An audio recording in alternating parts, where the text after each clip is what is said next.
Based.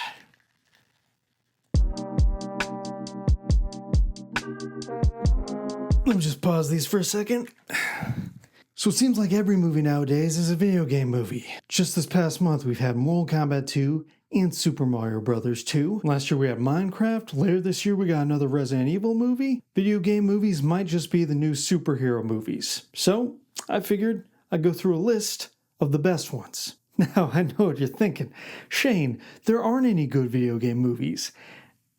And I'd agree with you because there aren't really any good video game movies. In fact, I have to grade on a curve here. Sure, we've had successful video game movies the past years where before they used to just bomb, but these movies still haven't escaped the reputation that they're not good. And I'm not here to change that. They don't have things like a coherent plot or strongly written characters or even competent filmmaking, whatever that means. But the movies on my list are interesting, and they're the video game movies that have done the most interesting things with the format. Unlike a usual top 10, I'm not going to go 10 to 1 and rank them. I'm not even going to list them chronologically. I'm going to break down these movies via genre, via their video game genre. So I've picked 5 video game genres, and I've paired the movies in them. Let me lay out the rules of the game first.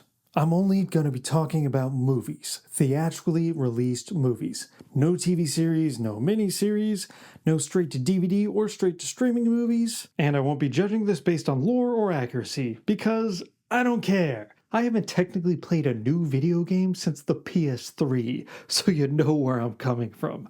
So that out of the way, let's play. For our first genre, we're doing the platform. This is your basic action adventure, your side-scroller. Think all the way back to the origins of the Nintendo. And if we're going all the way back to the beginning, we gotta basically start with what I think is the first video game movie ever. And that's the 1993 Super Mario Bros. Let me paint a picture for you. Back in the 90s, my dad won a Super NES at a fireman's raffle. It was like God coming down and handing you a Christmas present. And the only game it came with was Super Mario World. So, in 1993 when the film came out, I was hyped. And then I watched it and realized this is nothing like the game whatsoever. Because basically, the very first Mario Brothers movie is like the gritty reboot version. But it's by the sheer fact that this movie is so strange that it got made and that it exists is why it's on the list. Who would have guessed Academy Award nominee Bob Hoskins and Emmy and Tony Award-winning actor John Leguizamo would play the Mario Brothers, in a movie where the Mushroom Kingdom looks like Blade Runner, where Yoshi is an actual dinosaur, and where King Koopa is played by Dennis Hopper. Here, unlike the game where the Koopas are little, these Koopas are big! But they have little heads. It makes no sense. But it's a marvel of practical effects and production design and the batshit crazy ways Hollywood was doing anything and everything to capitalize on the video game craze and make money. Now, for my next platformer, I have the choice between 2 of the same franchise. The original 2001 Tomb Raider with Angelina Jolie, and the 2018 reboot with Alicia Vikander. And you wouldn't believe how tough a call this is, because the 2001 Tomb Raider is maybe the most 2000s movie ever made. It was a summer tentpole. It announced recent Oscar winner Angelina Jolie as a new movie star with a new franchise. It had a song from U2, and I saw it in summer 2001 with my grandma. That's a long story. But Angelina Jolie is pretty damn good as Lara Croft. She has a good accent, she equips herself with the action well, she has other assets that work very well for this movie, but it's also hobbled by lame CGI, pretty poorly directed action. But hey, early pre-James Bond Daniel Craig doing an American accent, so American Angelina Jolie doing a British accent, and British Daniel Craig doing an American accent.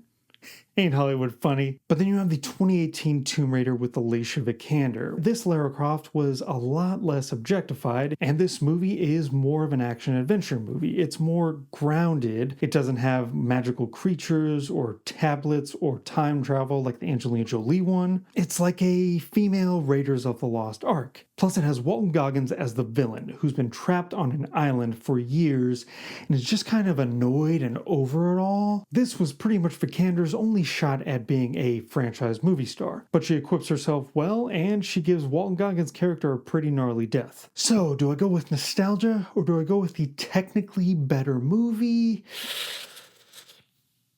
I'm gonna have to go with Angelina Jolie. Sorry, I grew up with it.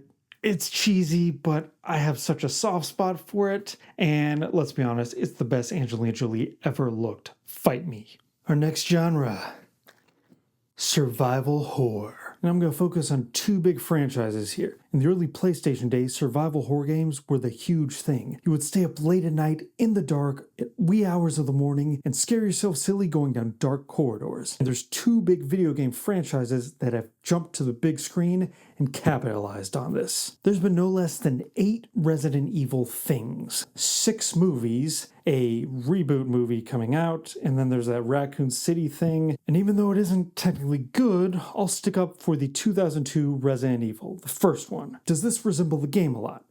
No. Are there zombies and monsters? Yes. Is it scary? No. Video game auteur Paul W.S. Anderson brings a certain B-movie panache to it. Mila Jovovich, the capable B-movie actress, looks good in skimpy clothes and shooting guns, and even though it isn't scary, it gets you from point A to point B very much like a video game would. It probably would still be on this list because of the laser scene. A bunch of characters trapped in a chamber and facing certain death, and it feels like a challenging level of a game, and you keep dying over and over again, though this being a movie, everyone dies. I haven't seen any of the other Resident Evil movies, but this wasn't a bad time. Now for an actual scarier time, there's 2006's adaptation of Silent Hill, which by many is maybe the most faithful video game adaptation ever. Directed by Frenchman Christopher Gahn, it feels like actually stepping into gameplay, because the cinematography, the production design, and the visual effects completely bring it to life. It delivers on the gnarliness, on the creepiness, and on the what the fuckness. It's all this stuff on the edges, like the Pyramid Man, those weird nurses, and the end, which goes batshit insane, that puts this on this list. For video game fidelity and just being straight up weird, Silent Hill. Oh, sorry.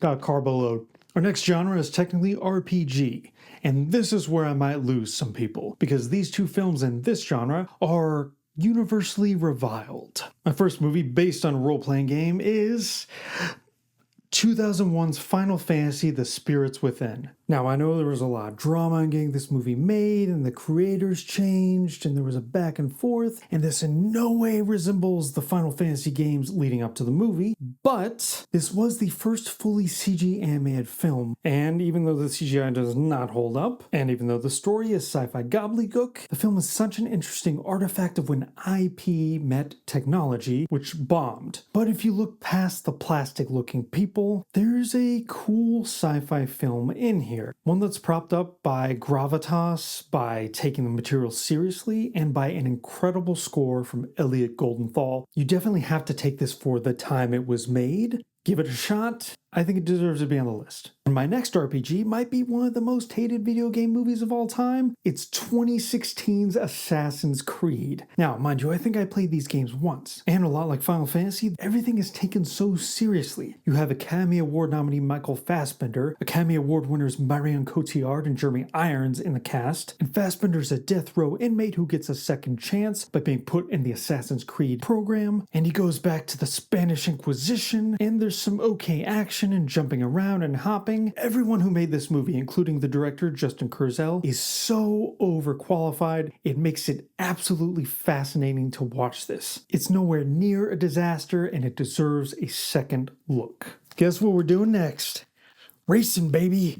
You would think the racing video game movies would translate the easiest, and with these two picks, they do. The first is 2014's Need for Speed. Aaron Paul, in his one and only movie star role, has 48 hours to get to California to participate in this rich dude's illegal street race. So it's basically a road trip movie that leads up to a cool race at the end. And again, you have overqualified actors like Imogen Poots, a young Rami Malek, and Michael, thank God I was nominated for an Oscar that same year, Keaton, as the benefactor of the race. The racing, the speed, the car crashes, it's Honestly, incredible stuff. Small digital cameras were used to capture these races from every angle. These scenes alone make this worth a watch. And also worth a watch, surprisingly, is 2023's Gran Turismo, which puts a spin on the video game movie, because it's not directly adapting a game, it's based on a true story of a kid who won a contest to become an actual race car driver. It's a sports movie and a coming-of-age drama and a video game movie all in one. And by putting that spin on it, it gives this more urgency, more immediacy, and more emotional investment. Not to mention, it has a banger supporting turn from David Harbour as the kid's mentor. But honestly, it's rooting for this kid that makes it worth seeing. Got power up for the last one.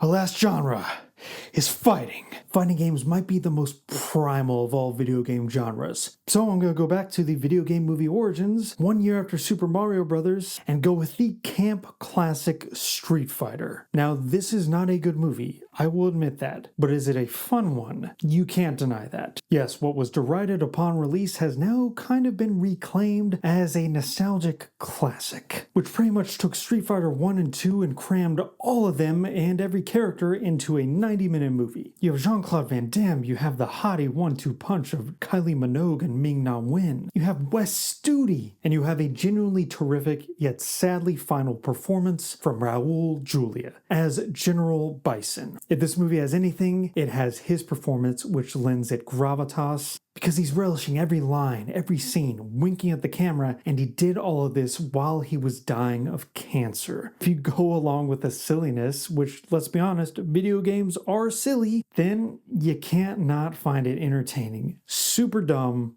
but entertaining. And I saved the best for last, because the last movie in the fighting genre is also, in my opinion, the best video game movie of all time. It's 1995's Mortal Kombat. And this isn't just nostalgia talking. It actually just works as a movie. It gives us 3 entry point characters into the Mortal Kombat tournament. Liu Kang, Sonya Blade, and Johnny Cage, played, I think, pretty well by Robin Shou, Bridget Wilson, and Lyndon Ashby. It gets the fighting right. It has the fighters be clever to defeat their opponents. It has some brutal, albeit PG-13 deaths, and it has 2 excellent villains. The monster Goro rendered an amazing animatronic, and you have Keri Hiroyuki Tagawa's Shang Tsung. Sadly, we lost Tagawa last year. This is the movie I will always remember him by, which leads to the best thing about this movie. It just has a terrific structure. All the fights they build depth in the characters. Now, I saw this movie like dozens of times when I was a kid. I still contend that the final fight might be one of the best in all movies, just because it has a surprising emotional power. I mean, it was chill-inducing. Not to mention it has a killer soundtrack of techno and metal, and the most amazing theme music maybe ever created. It just gets you pumped. I'll be honest, all the movies on this list have flaws, and most of them I would consider mediocre to not good. But the 1995 Mortal Kombat is legit a good movie, and I will stand by that. Ooh, and that is my list. If you like this list, please like and subscribe or follow me on Letterboxd at RamirezS316. So I was thinking about something. If playing video games is technically a sport now, then video game movies are technically sports movies. And we all love sports movies. Sports movies are good. So technically, video game movies are good.